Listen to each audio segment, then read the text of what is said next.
लिखिए बाजार वह स्थान है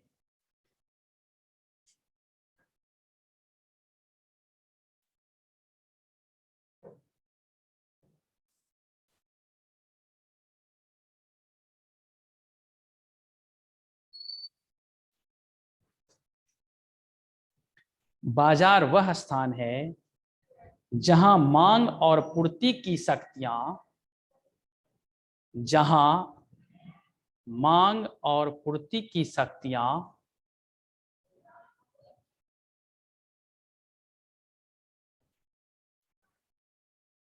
संचालित होती है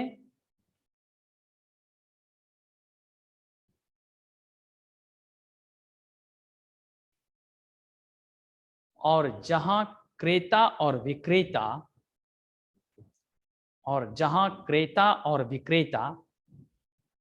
बायर और सेलर जहां क्रेता और विक्रेता वस्तुओं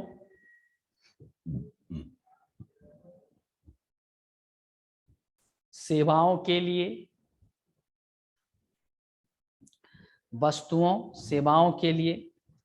परस्पर क्रिया करते हैं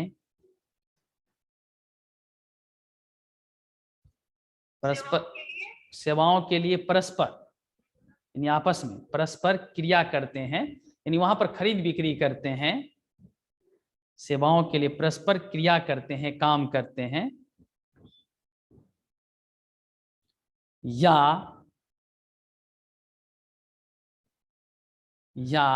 धन और वस्तुओं के लिए अनुबंधित करते हैं या धन और वस्तुओं के लिए अनुबंधित करते हैं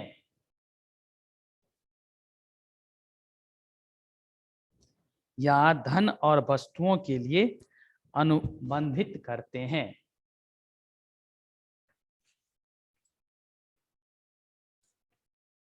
यहां तक फिनिश हो गया? ठीक है। अब बोर्ड पर आ जाना है सबको। बोर्ड पर ध्यान दीजिएगा सब।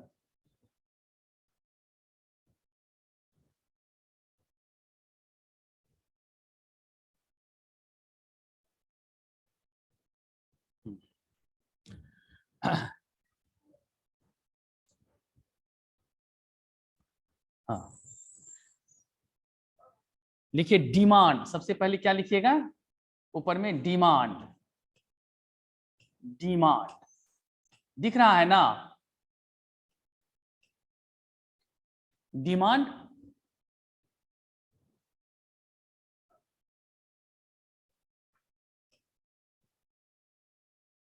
पुष्पा ये दिख रहा है? ठीक है, डिमांड लिखिए।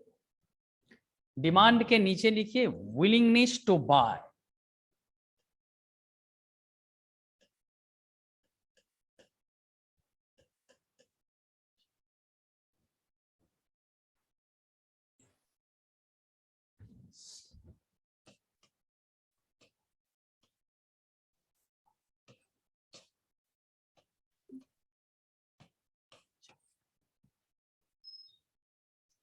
Willingness to buy first. Willingness to buy माने खरीदने की इच्छा। Willingness to buy.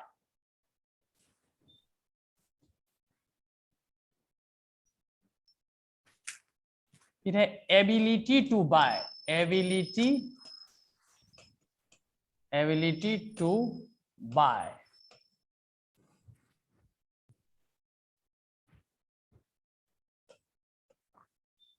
Third point है demand. Demand always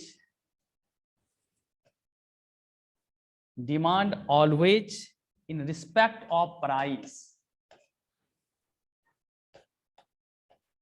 In respect of price. Demand always in respect of price. Third point.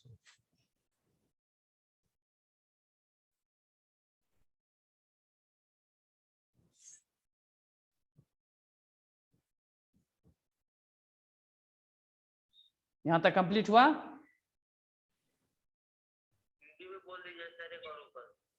वो किसको, demand always in respect of price, यानी जो demand है वो मूल्य के जो है सदैव रिस्पेक्ट में रहते हैं, उसके आसपास ही रहते हैं। अगर मान लो कि कीमत बहुत अधिक बढ़ जाएगी तो डिमांड निश्चित रूप से कम हो जाएगी, ठीक है ना।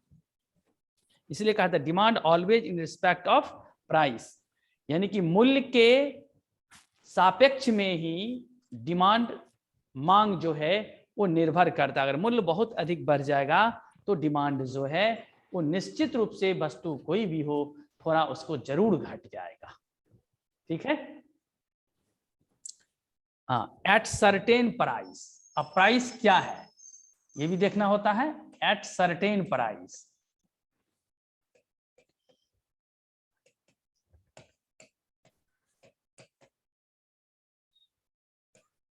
यानी अगर प्राइस थोड़ा बहुत बढ़ रहा है तो बहुत मायने नहीं रखता। अगर पेट्रोल की कीमत 1-2 रुपये बढ़ जाते तो ठीक है, लेकिन 75-80 से सीधे 100 को क्रॉस कर गया, 105 हो गया, तो ये बहुत को प्रभावित कर रहा है। जो 10 लीटर 15 लीटर कहीं भर के गाड़ी से बाहर चला जाता, अब ट्रेन का सफर करने लगा, यानी पब्लिक व्हीकल का उपयोग करता है।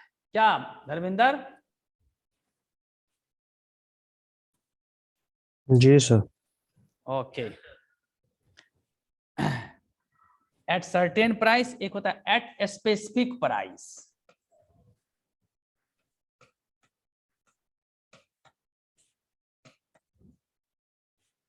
एट स्पेसिफिक टाइम पीरियड, अगर कुछ दिन के लिए ये बढ़ता घटता है तो बहुत मायने नहीं रखता है। फिर क्या करता है, कुछ दिन लोग नहीं लेता, उसके बाद फिर इस प्रोडक्ट का चलन बढ़ जाता है। ये कुछ थोड़े दिन के लिए महंगाई है, थोड़े ही पैसे खर्च होंगे, काम को क्यों बाधित करूं, तो लोग कर लेता है। लेकिन ये अगर लॉन्ग टर्म महंगाई रहती है तब फिर व्यक्ति अपने खर्च को सीमित करता है उस माध्यम में कि नहीं इसको कैसे सेविंग किया जा सके, है ना। तो एट सर्टेन प्राइस और एट स्पेसिफिक टाइम पीरियड, एक खास समय के अंतर्गत, डिमांड के अंतर्गत। ये 5 चीज को लिखे हो कि नहीं तुम लोग? 5 पॉइंट मैंने दिखाया है धर्मेंद्र। जी सर। लिखे हो? लिखे हैं जी सर। देखो, इस डिमांड सप्लाई को मैं इस तरह से पढ़ा दिया हूं कि कोई एग्जाम दो तो निश्चित रूप से क्वेश्चन बने, गड़बड़ ना हो। यहां से एक क्वेश्चन रहता ही रहता है, eight certain price at specific time period. Eight certain price यानी एक खास कीमत पर, अगर 3 से 4 रुपया 2 रुपया बराबर बढ़ता है तो मायने नहीं रखता है, लेकिन अधिक बढ़ेगा तो फिर दिक्कत होगी। समझ में आ गई? जी सर। हाँ, और एट स्पेसिफिक टाइम पीरियड, एक खास समय के लिए। हाँ कि ये इस समय में ये, जैसे सब्जी की दाम में क्या होता है कि एक सीजन में बढ़ता है फिर उसी सीजन में घटता है, तो उसको हम लोग क्षम्य मानते हैं, उस समय कम खाएंगे इस समय अधिक खाएंगे। लेकिन अगर कंटिन्यूटी बढ़ा रहेगा तो फिर लोग को दूसरा सब्स्टिट्यूट ढूंढना पड़ता है। क्या? जी सर। यस।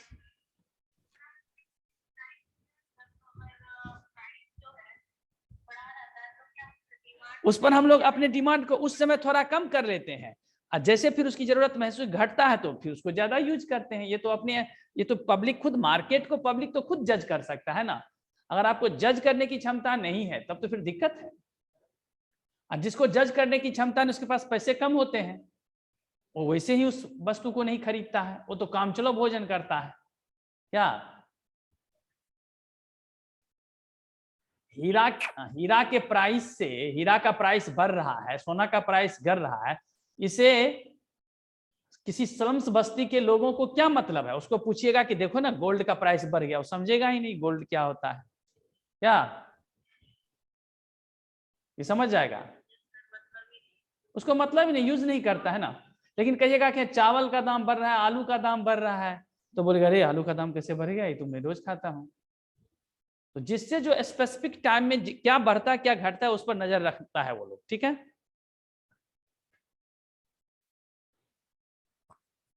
अब लिखिए डिमांड शेड्यूल, हेडिंग दीजिए डिमांड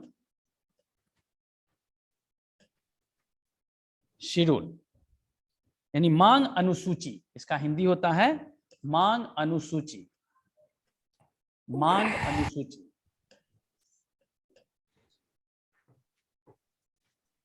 डिमांड शेड्यूल, मांग अनुसूची,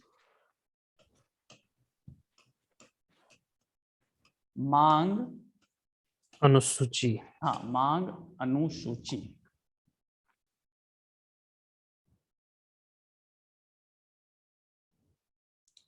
मांग अनुसूची,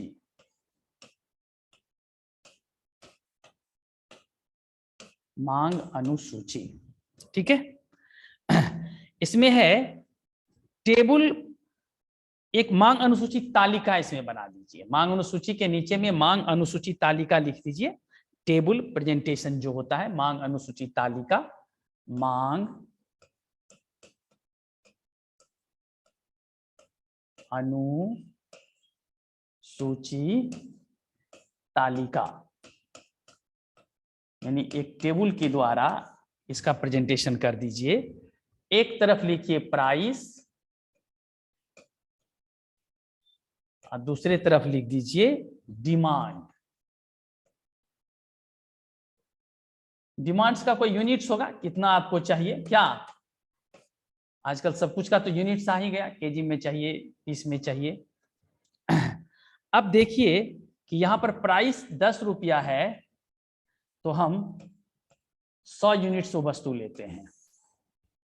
अगर प्राइस 15 रुपया होता है तो हमारा जो है खरीद हम क्या करते हैं, 75 लेते हैं वो वस्तु। अगर प्राइस 20 रुपया हो गया तो हम 50 ही यूनिट्स खरीदते हैं। क्या है कि नहीं? क्योंकि हमारा डिमांड जो है 100 के आसपास है। 20 में तो 100 होगा नहीं, 50 ही यूनिट होगा, क्योंकि प्राइस बढ़ गया है, 20 रुपया हो गया है। तो जैसे जैसे प्राइस बढ़ता है हमारा डिमांड्स का यूनिट्स क्या होता है, डिक्रीज करता जाता है। दिख रहा है ना?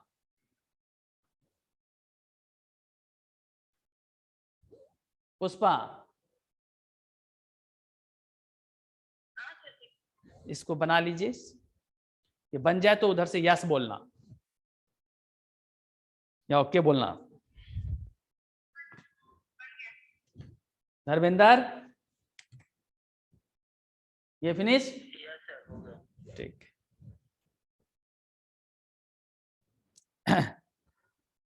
हाँ, अब आ जाइए डिमांड कर्व पर। डिमांड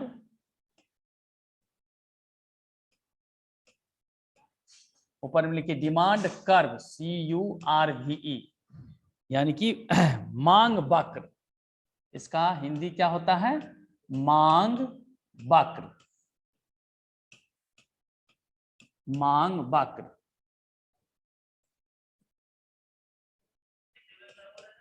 मांग वक्र, बौक और संयुक्त मांग वक्र। डिमांड कर्व, कर्व का तो वक्र, वक्राकार होता है ना, वक्र, कर्व लाइन, जो झुका लाइन होगा। अब मांग वक्र ग्राफ बनाइए। डिमांड कर्व लिखने के बाद देखिए मांग वक्र ग्राफ, मांग वक्र ग्राफ। हाँ, मांग वक्र ग्राफ बनाइए।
ये y है और ये x है।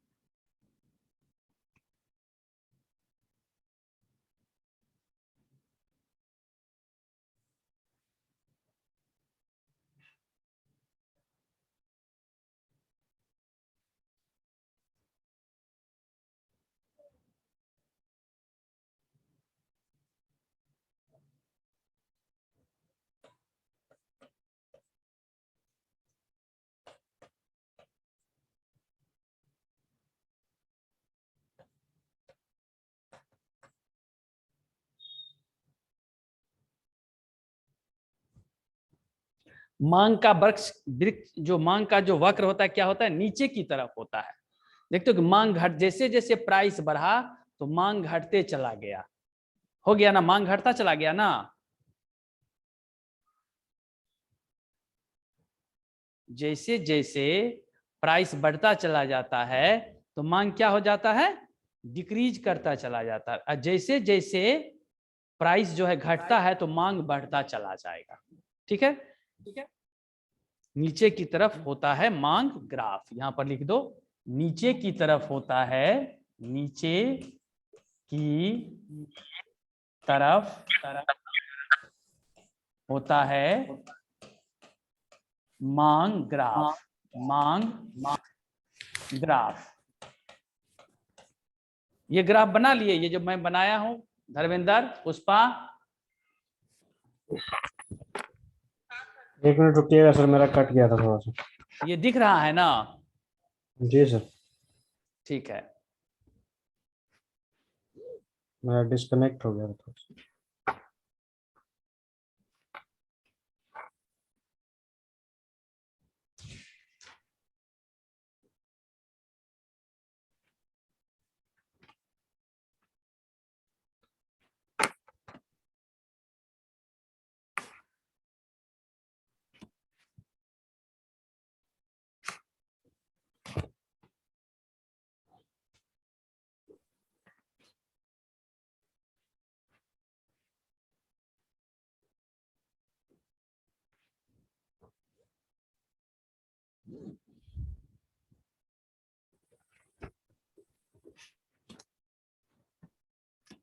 यस सर, आगे।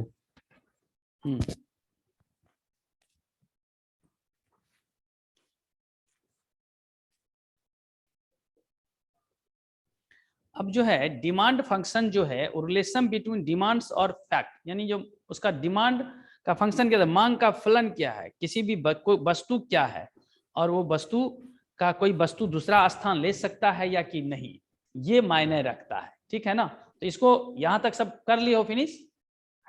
जी। ठीक।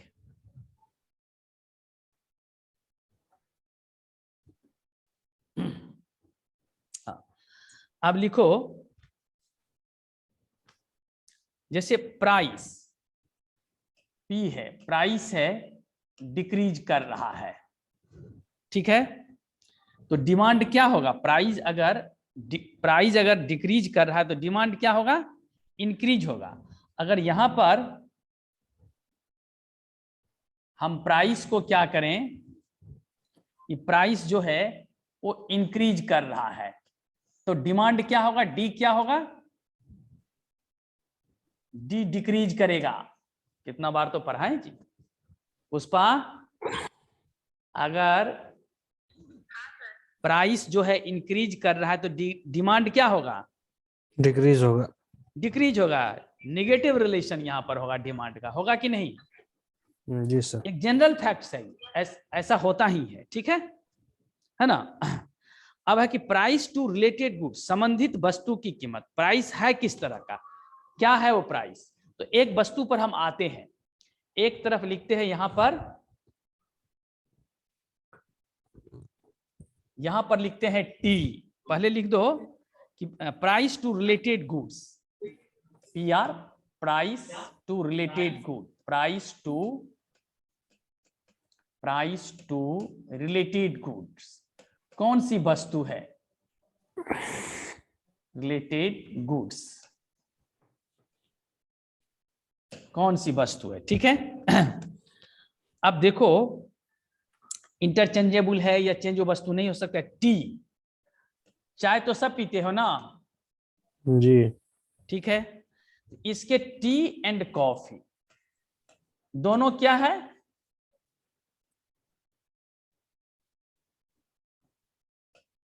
दोनों क्या है? टी और कॉफी क्या है?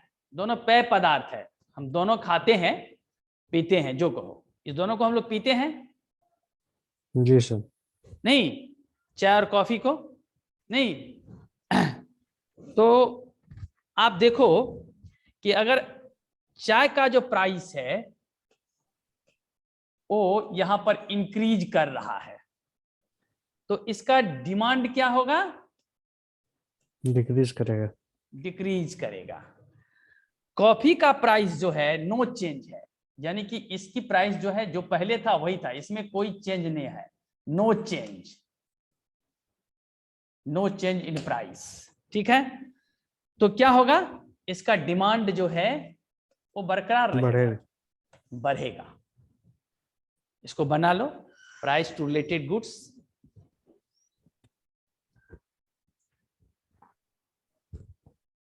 जैसे देखते हैं बराबर ऑफर प्राइस आता है, एक पर एक फ्री, यानी कि पैसे आपको नहीं छोड़ रहा है, वो वस्तु दे, यानी कि उसके पास स्टॉक में वस्तु ज्यादा है, तो नो कम प्रॉफिट पे भी आपको चाहता है कि इस वस्तु को निकाल दे रहा। जनता समझता है कि हमको तो इतना में एक ही मिल रहा था, अभी दो मिल रहा है, तो मैं ले लेता हूं। तो इसमें दोनों को मुनाफा हो जाता है। क्या होता है कि नहीं पुष्पा? जी। लेकिन जब आप किसी मॉल में जाते हैं, उसमें जो कहता है कि आपको बोनस पॉइंट मिलेगा, यानी प्रोडक्ट पर जो परसेंटेज दे रहा है 10% का छूट आपको या 15% का छूट, तो उसमें फिर आपको कोई पैसे नहीं लौटाएगा, उसमें कोई वस्तु ही लेना होगा, तो फिर उस वस्तु पर आपको परसेंटेज नहीं मिलेगा। बोनस पॉइंट से जब कोई वस्तु खरीदेंगे तो वो प्राइस रेट पर देगा, यानी कि यहां जो आपको कम मुनाफा कमाया वहां आपसे पुनः तहसील लिया। ये मार्केट का पॉलिसी है, इसको आम जनता नहीं समझ पाता है। उसको तो मुझे तो फायदे मिल रहे हैं, लेकिन नहीं, जो पॉइंट मिल रहा उसका भी आपको वस्तु ही लेना पड़ेगा। ठीक है, बिजनेस में बहुत बहुत ब्रेन चाहिए। दुनिया में जितना ब्रेन होता है ना, उसमें बिजनेस में बहुत टैलेंट ब्रेन को लगाया जाता है। आज का टैलेंट से टैलेंट आईटीएन जो है बिजनेस मैनेजमेंट करके बिजनेस के फील्ड में क्यों उतरता है वो? इसीलिए उसके पास मार्केट को समझने की तरकीब होती है, आम जनता को क्या लुभा सकता है उसकी तरकीब वो डेवलप करता है अपने अंदर। यहां तक कंप्लीट हुआ सबका? जी। पुष्पा? ठीक है,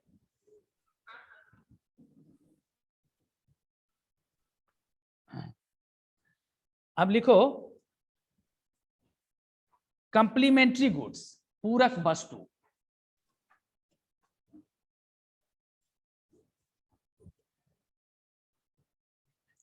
कंप्लीमेंट्री गुड्स,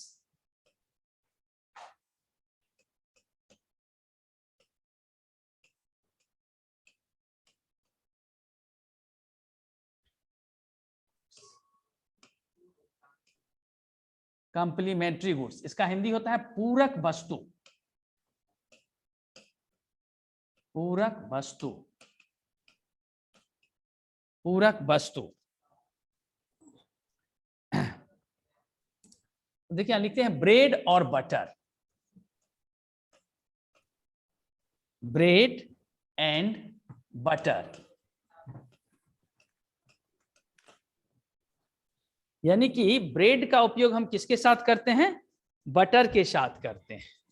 ठीक है, अब यहां ब्रेड का प्राइस जो है वो इंक्रीज कर रहा है, तो डिमांड क्या हो जाएगा? डिक्रीज कर जाएगा। ठीक है, अब बटर का प्राइस जो है यहां नो चेंज है, जो पहले से है वही है, नो चेंज है ना, यानी कि इसका प्राइस जो है नो चेंज है। किसका? बटर का। तो क्या हो जाएगा? बटर का डिमांड बटर का डिमांड भी डिक्रीज करेगा ना सर इसके नहीं हिसाब से? बढ़ेगा, नहीं, बटर का डिमांड भी घट जाएगा, क्योंकि ब्रेड के साथ ना हम बटर खाते हैं, हमारे यहाँ क्या वही करते हैं? सर, वही बोल रहा हूँ कि डिक्रीज करेगा सर बटर का भी। डिक्रीज करेगा, क्योंकि पूरक वस्तु है। जैसे दूध, छेना से ही ना रसगुल्ला बनता है, तो दूध की प्राइस इंक्रीज करेगी नहीं, तो जी रसगुल्ला सर। बनाने वाले को क्या होगा, नुकसान होगा, और प्राइस नहीं बढ़ाएगा। तो जिसका जो पूरक वस्तु है, तो ब्रेड से बटर, तो ब्रेड के साथ हम बटर खाते हैं, तो ब्रेड का तो प्राइस बढ़ा तो ये तो डिक्रीज किया ही, और बटर नो चेंज हुआ तो लोग सोचा बटर खरीदेगा, तो भाई बटर तो किसके साथ खाएंगे, ब्रेड के साथ, तो ब्रेड की प्राइस बढ़ गई है तो वो तो कम लाएंगे, तो वो बार खरीदबो करेंगे, तो इतना मात्रा में नहीं खरीदेंगे, कम मात्रा में खरीदेंगे, तो उसका भी क्या होगा, सेल डिक्रीज करेगा, डिमांड डिक्रीज करेगा। इसको बना लो।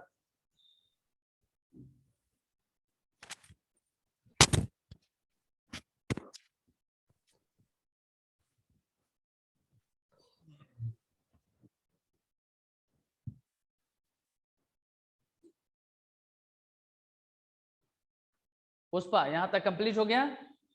जी। धर्मेंद्र, मनीष, जी सर, हो गया। ठीक है।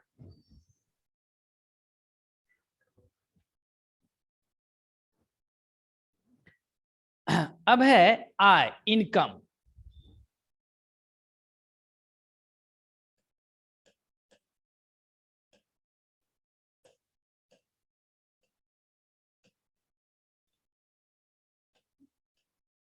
इनकम, आय। अब इनकम जो है वो इंक्रीज कर रहा है, यानी आई जो है वो क्या हो रहा है, इंक्रीज कर रहा है, इनकम बढ़ रहा है ना। तो इनकम अगर बढ़ रहा है और यहां डिमांड भी बढ़ रहा है, जैसे ही इनकम बढ़ता है तो डिमांड क्या होता है, बढ़ता है। बढ़, क्यों, दोनों में पॉजिटिव रिलेशनशिप है हमारा। जैसे लेकिन होता क्या है, एक स्तर पर जाकर के ये थोड़ा वेरिएबल हो जाता है, क्योंकि टेस्ट को लोग प्राथमिकता देने लगता है। जैसे ही इनकम बढ़ता है तो हम टेस्टी चीज ज्यादा बाजार में ढूंढने लगते हैं, ये नहीं कि कुछ उठा के वो ले आएगा, वो टेस्ट, डिफरेंट टेस्ट का डिफरेंट चीज खाना चाहेगा, तो जो कॉमन वस्तु है फिर उसका डिमांड उसके लिए कम हो जाता है। लेकिन जो अनकॉमन वस्तु है, जो पहले नहीं खाया है तो उसको टेस्ट करना चाहता है, महंगा था, इनकम उसका नहीं, लेकिन अब इनकम बढ़ रहा है तो उस तरह के अनकॉमन वस्तु जिसका टेस्ट वो पहले नहीं है, उसका डिमांड बाजार में बढ़ता है। देखो पिज्जा पहले हम लोग नहीं कहते, लेकिन पिज्जा तो मिल नहीं जाएगा 50 टका में, पिज्जा के लिए 100 200 400 500 लगाने होंगे, क्या धर्मेंद्र? जी। तो अच्छे इनकम ग्रुप वाले लोग जाएंगे वहां, क्या? जी सर। हाँ, तो ये ध्यान रखना कि अगर इनकम से जोड़ के देखता है कि इनकम अगर बढ़ रहा है तो निश्चित रूप से डिमांड जो है वहां पर इंक्रीज करेगा, बढ़ेगा। क्योंकि इसमें पॉजिटिव रिलेशन करेगा। अगर इनकम घटेगा तो डिमांड भी घटेगा। अगर इनकम यहां पर हम दिखाते हैं कि डिक्रीज कर रहा है, तो डिमांड को भी दिखाना होगा कि वो डिक्रीज कर रहा है, घट रहा है।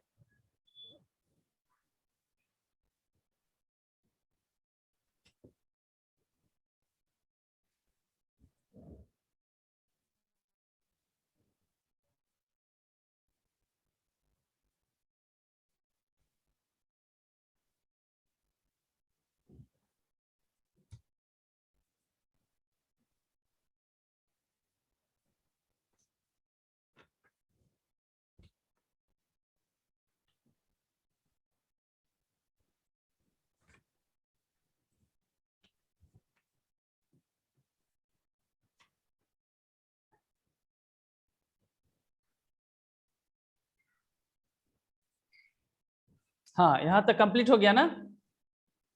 जी। चलो अब लिखो taste and preference, T, taste and preference,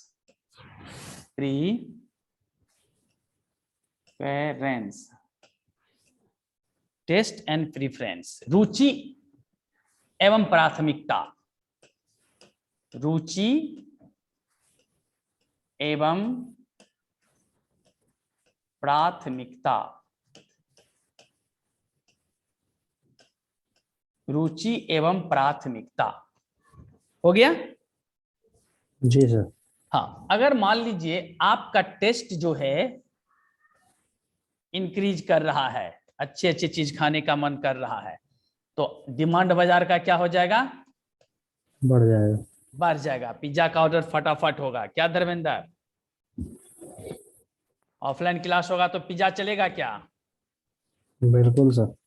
okay, thanks. अगर टेस्ट गिरता है, हम लोग की रुचि कम होता है, तो डिमांड क्या हो जाएगा?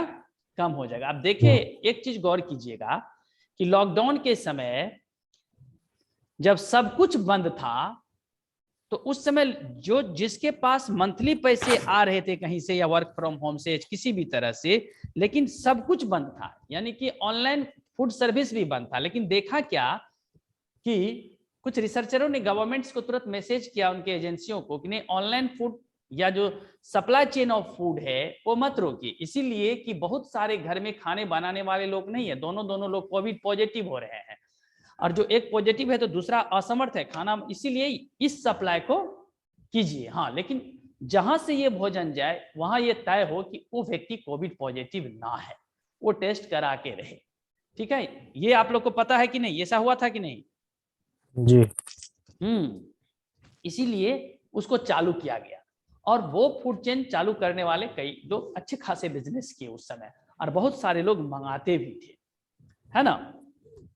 इसको लिख लीजिए, रुचि एवं प्राथमिकता को। एक तरफ टी फॉर टेस्ट और डी फॉर डिमांड। तो टेस्ट अगर बढ़ता है, रुचि डिफरेंट डिफरेंट खाने की या कोई चीज, कोई वस्तु ही खरीदनी है, तो डिमांड बढ़ेगा। अभी देखते हैं, लॉकडाउन के बावजूद भी गाड़ी खरीदने का लोगों का, क्योंकि लोग डिफरेंट कंपनी की अच्छी अच्छी गाड़ी चढ़ना चाहता है। जिसके पास पैसा है, ये सबके लिए ये बात नहीं होती है, लेकिन जिसके पास है,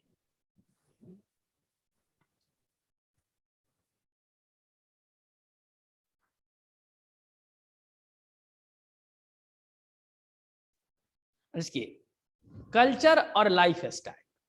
कल्चर हमारा संस्कृति है, लाइफ स्टाइल क्या है? हमारा सभ्यता है। क्या? जैसे कल्चर जो होता है, इसको चेंज होने में हजारों लाखों वर्ष भी लग सकते हैं, लेकिन जो सिविलाइजेशन है, सभ्यता है, वो 100 25 50 वर्ष में भी परिवर्तन होते रहते हैं। तो कल्चर को चेंज होने में बहुत समय लगेगा, तो इसलिए दोनों में संबंध है। लेकिन जब कल्चर और सिविलाइजेशन जल्दी जल्दी परिवर्तित होता है, इसी सिविलाइजेशन में जो नए नए चीज जुड़ते हैं, तो उससे मेरा क्या होता है? डिमांड जुड़ जाता है। उससे क्या होता है? हमारा डिमांड जुड़ जाता है। जुड़ जाता हाँ, है। फ्यूचर प्राइस एक्सपेक्टेशन जो है उसमें इंक्रीमेंट हो जाती है। जैसे पहले आप सपोज कीजिए, दूल्हे की शादी होती थी तो तांगे उंगे से या जैसे तैसे पैदल या एक आध घटने से करके लोग जाया करता था। लेकिन आज के डेट में क्या है? आज हर गाड़ी में 2 व्यक्ति से अधिक नहीं बैठता जिसके पास पूंजी है। मैक्सिमम लोग, शादी कोई भी हो, जो कम पूंजी वाले वो भी भाड़े में कुछ गाड़ी कर लेते हैं, आस पड़ोस से मांग लेते हैं। लेकिन ये हमारे सभ्यता का एक प्रतीक चिन्ह बन गया, एक मेरा एसेट की तरह कि हाँ, हम भी 10 गाड़ी लेके गए, 20 गाड़ी लेके गए, 50 गाड़ी। पहले ये नहीं था। तो ये जो मेरे कल्चर में परिवर्तन आया, उसके वजह से इन चीजों की मांग, डिमांड बढ़ गई। लगन के टाइम में जल्दी गाड़ी नहीं मिलती है, मिलती है तो महंगी मिलती है। वो लोग भी इस चीज को भांप चुका है, पता है कि नहीं? जी सर। हाँ, अब यहां तक ये बन गया ना। चलिए, अब लिखिए सप्लाई। अब हेडिंग दीजिए ऊपर में सप्लाई। डिमांड आप समझ गए खूब अच्छा से। अब सप्लाई को देखिए, सप्लाई है ना, पूर्ति आपूर्ति। सप्लाई आपूर्ति या पूर्ति, यहां लिखिए हिंदी में आपूर्ति, SUPPLY, सप्लाई आपूर्ति। आपूर्ति हिंदी में मैं लिख देता हूं। अब आपूर्ति के साथ यहां लिखिए विलिंगनेस टू सेल। अब सेल का मेरा क्या रहता है सिचुएशन? विलिंगनेस टू सेल, किसी वस्तु को बेचने की, willingness to sell.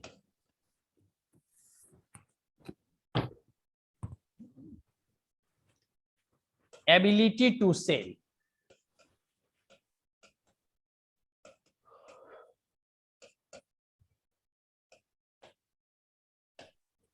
Ability to cell,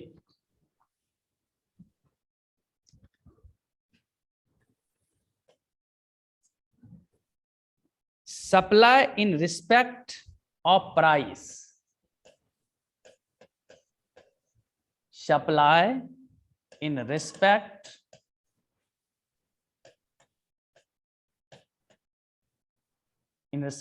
of price at certain price, at certain price,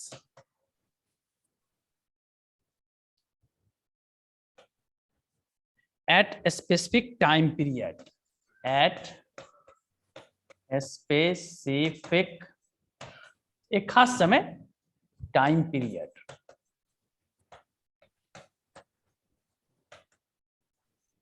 time period. इसमें भी 5 वही पॉइंट है, willingness to sell, ability to sell. हाँ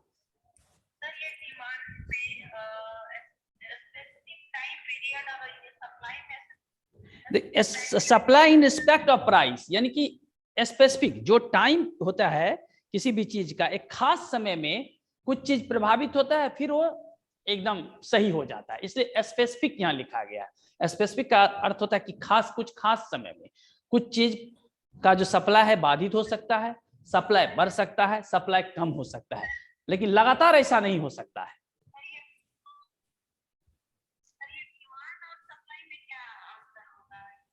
डिमांड हो गया मांग, सप्लाई हो गया आपूर्ति। जो वस्तु जो जाती है, आपका डिमांड है, आपको चाहिए पिज्जा और सप्लाई है ही नहीं, तो आपका डिमांड का नेगेटिव रिलेशन यहां हो जाएगा ना, यानी कि आपका जो विलिंगनेस टू सेल है, परचेजर तो है लेकिन विलिंगनेस टू सेल नहीं है, यानी कि उस पिज्जा खाने वाले लोग तो रेडी है लेकिन पिज्जा है नहीं, वही है विलिंगनेस टू सेल, है ना। विलिंगनेस टू डिमांड और सेल, दोनों चीज को देखना होता है।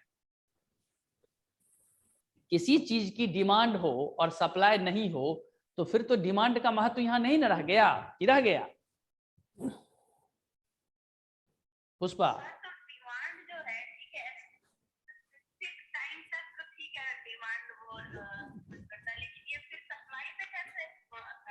बिना सप्लाई का आपका डिमांड का महत्व नहीं रह पाएगा। सप्लाई तो महत्वपूर्ण चीज है। सरकार के पास टीका बन गया था, लेकिन डिलीवर्ड कैसे होगा, सप्लाई कैसे होगा, ये बहुत बड़ी चीज थी। एयरपोर्ट से उतरेगा, बाय ट्रेन आएगा, वहां से कहाँ स्टोर होगा, स्टोर के बाद कहाँ पर जाएगा, कहाँ कहाँ, वहां कौन आदमी रिसीव करेगा, फिर टीका देने का टीम कौन होगा। सप्लाई चेन तो बहुत जरूरी है, प्रोडक्शन यूनिट तो कुछ नहीं है। सप्लाई चेन को डिमांड के अनुकूल बनाए रखना बिजनेस या किसी भी चीज का, किसी भी, जैसे हम बहुत अच्छा शिक्षक है लेकिन विद्यार्थी के दिमाग में उसको फीडअप नहीं कर पा रहे हैं तो हमारा कोई महत्व नहीं है ये टीचर, समझे पुष्पा? तो डिमांड और सप्लाई में वही संबंध है कि आप जो डिमांड करती है वो वस्तु आप तक आसानी से पहुंच जाए या आप उस वस्तु को आसानी से ले आए, वही है सप्लाई चेन। अभी जो मार्केट है उस मार्केट में सप्लाई का ही तो महत्व है। कोई व्यक्ति चाहता है कुछ खरीदना तो देखता है बाजार में ऑनलाइन मंगा लो, यहाँ नहीं उपलब्ध है, ऑनलाइन में बहुत डिजाइन है, सब डिजाइन उपलब्ध है, इस पर नहीं है तो फ्लिपकार्ट पे चलो, अमेजन पे चलो, उस पे चलो, उस पे चलो, क्या यानी मार्केट में सप्लाई का चेन बढ़ा है, इसीलिए वस्तु का डिमांड भी बढ़ा है। नहीं तो लोगों को हर एक दुकान में जाना, पेट्रोल अधिक खर्च होता है, आपसे 25 या 50 रुपया वो चार्ज करता है, लेकिन फिर भी आपको 3-4 जगह जाके देखना, 3-4 तरफ के बाजार में, आपके लिए उससे ज्यादा समय का भी खर्च होगा और पैसे भी खर्च होंगे। ठीक है, ये लिख लिए सब point. willingness to sell, ability to sell, supply in respect of price, at certain price या at a specific time period। यहां तक हो गया?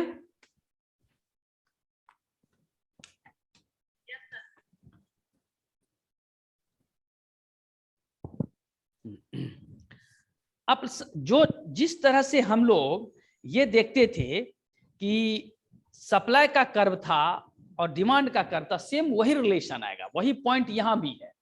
तो इसीलिए केवल इसको हम थोड़ा सा शॉर्ट में लिखा दिए कि किसी चीज का प्राइस अगर बढ़ता है तो सप्लाई क्या होगा, सप्लाई का यूनिट घटेगा, प्राइस बढ़ेगा तो सप्लाई का यूनिट घट जाएगा, है ना। तो सप्लाई फंक्शन, हाँ, डिमांड और सप्लाई में यही होता है, डिमांड में और सप्लाई में, क्योंकि कीमत को देख करके वेरिएबल उसका एक जज किया जाता है। मार्केट में जो जजमेंट होता है वो जजमेंट इसीलिए करता है, देखता है कि किसी भी सूरत में इससे ज्यादा प्राइस हम नहीं घटा सकते हैं, क्योंकि जो इसके कच्चे पदार्थ हैं जिससे हम बनाते हैं, जो बाय प्रोडक्ट इसका है, जो हम लेते हैं, खरीदते हैं और फिर उसको प्रिपेयर्ड करते हैं, और प्रिपेयर्ड करने के बाद जो मेरा कॉस्ट आता है, कॉस्ट के बाद जब फिर मार्केट में इसको हम देते हैं, तो कुछ अगर मुनाफा हम नहीं कमाएंगे, फिर सैलरी हम अपने या जो मेरा अन्य खर्च है कंपनी का कहां से हो पाएगा। इसीलिए ये विलिंगनेस होता ही है बिजनेस का कि सप्लाई फंक्शन को, सप्लाई रिलेशन जो होता है सप्लाई के बीच, रिलेशन बिटवीन सप्लाई एंड जो उसका फैक्टर है, उसको देखना ही पड़ता है, बिना उसके बिजनेस नहीं चल सकता है। जैसे बैंकिंग सिस्टम में आपको बैंक जो फैसिलिटी देती है उसका सबका चार्ज काटती है, हमको आपको सहूलियत जरूर मिली है, लेकिन एटीएम है तो एटीएम का चार्ज कट रहा है। पहले किसी के अकाउंट से फ्रॉडिज्म बहुत कम होता है, अब हर दिन पेपर में आता है कि मेरे अकाउंट से निकल गया, मेरा एटीएम कार्ड बदल गया, मेरा एटीएम का स्कैन कर लिया तो वो हो गया। जबकि गार्ड रहता है कई एटीएम के पास, लेकिन फिर भी ये काम होता है, गार्ड से मिला रहता है वो लड़का सब कि केवल तुम उनको जाने देना, उस समय बस रोकना मत, हम जाएंगे तुम्हें भी 2-4-5 हजार दे देंगे। तो वो लोग गार्ड से भी मिलकर ऐसा करता है। तो फैसिलिटी जो बाजार में आया रिसर्च के अनुकूल, जहां ग्राहक को ये फायदा होगा, लेकिन उसका एक स्तर पर कुछ ना कुछ नुकसान, उसके बावजूद भी मार्केट का ये नियम ही है कि वो फैसिलिटेट करता ही जाएगा, क्योंकि रिलेशन है सप्लाई एंड फैक्टर। वो सप्लाई और सप्लाई से जुड़े जो वस्तु है उसमें कैसे तकनीकी रूप से वो आगे बढ़ता जाए, ये सदैव जारी रहेगा।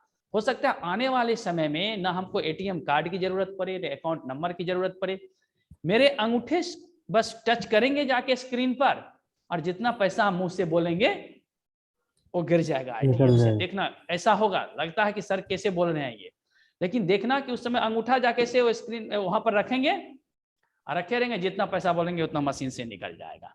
क्योंकि अभी भी जो हमारा आधार कार्ड है ये सब है उसी से होता है, तो किसी कार्ड की जरूरत नहीं, आपका अंगूठा सही रहना चाहिए, बस देंगे अंगूठा को वेरीफाइड करेगा, हाँ वेरिफिकेशन, बस तुमसे पूछेगा कितना पैसा चाहिए, उतना तुम टैप करेगा, उतना पैसा निकल जाएगा एटीएम से। पहले हम लोग सोचते थे कि कार्ड किसी, पहले जिस बैंक का कार्ड था उसी से पैसा निकालो, फिर बाद में आया कि किसी भी बैंक से निकाल सकते हैं, किसी भी बैंक में ट्रांसफर कर सकते हैं। पहले बड़ा झंझट होता था, अपने अकाउंट से दूसरे अकाउंट में पैसा झंझट करना, दूसरे बैंक का चेक है तो कैसे होगा।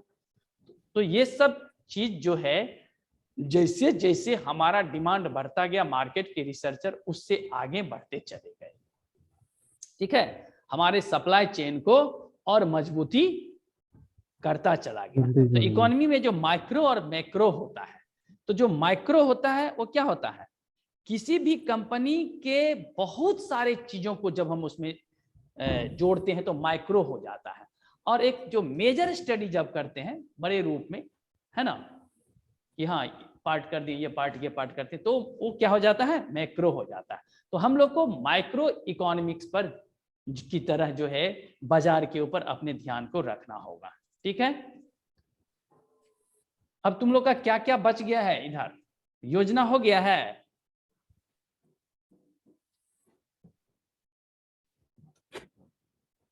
पुष्पा, धर्मेंद्र और मनीष, अजीत, कौन कौन है? जी सर। योजना पढ़ चुके हो? नहीं सर।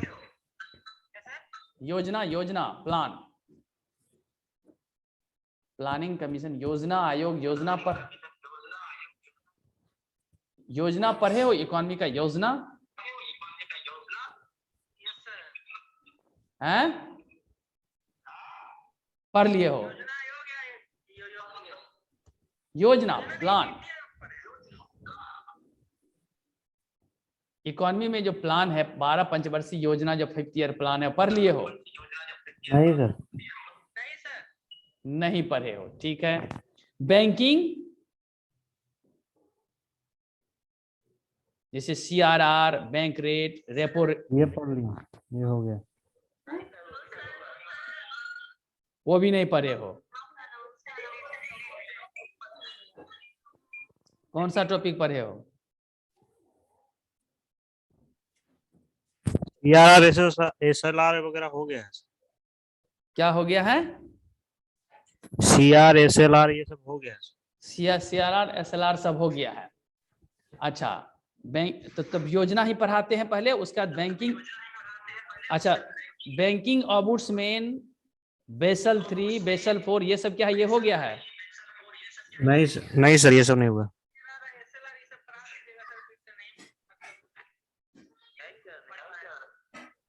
अच्छा, ठीक से नहीं हुआ था, ठीक है। नेक्स्ट टॉपिक जो है वो हम पहले बैंकिंग ही पढ़ाते हैं। पहले योजना पढ़ाइए, डिसीजन करोगे तभी ना कल क्लास लेंगे।